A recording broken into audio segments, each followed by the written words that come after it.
You can Google that and read the report. Okay. There was also a study on the Spokane wildfire. I'm not sure what year it was, but that was studied, and they found that homes with defensible space and non-combustible roofs survived 80% of the time. Okay. All right, sounds good. Anybody else have any questions? We have a few more minutes.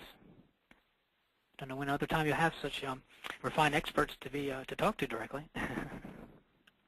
One of the things, James, while we're waiting for another question, I just want to highlight is that in the community fire planning process, and is the areas that do not have wildland fire or structural fire protection.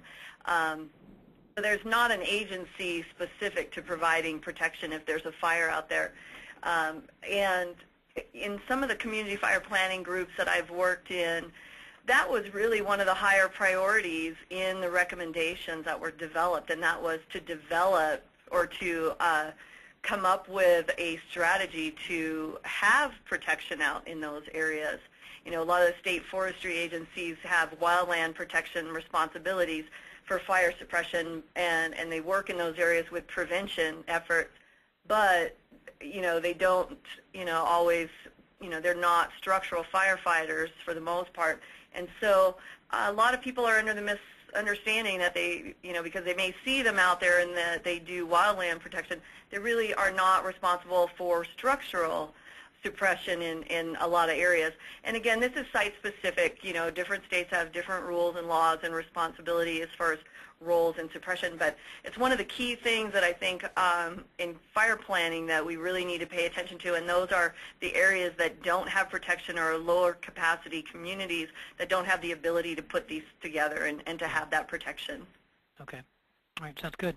Anybody else on the panel have any additional thoughts before we conclude the webinar today?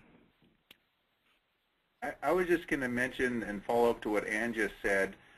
We believe, and what we've found and heard from local fire officials is, when you have a community wildfire protection plan in place, when the folks in the communities are educated about wildfire, when they're out there doing these things, defensible space, keeping water on hand, and so forth, what happens ultimately through that planning process and that educational process is the fire officials, when they get out there, they get to be in the business of fighting the wildfire and not evacuating people as much or protecting structures as much, because those things are a little bit more under control.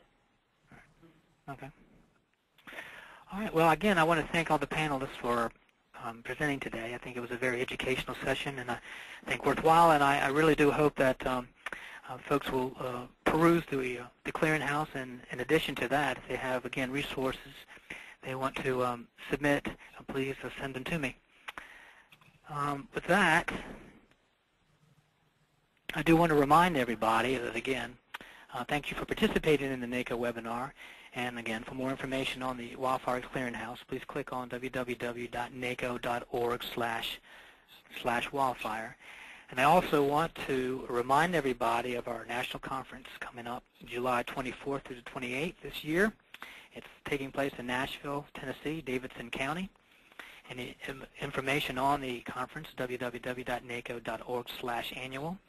And I do want to remind everybody, if you are able to attend the conference, please consider attending the workshop we'll be doing on Tuesday, July 28th at 8:30, and which will be focusing on the ability to assess the true cost of wildfire, not just suppression, but also the impacts to infrastructure and homes, some of the issues we discussed here today.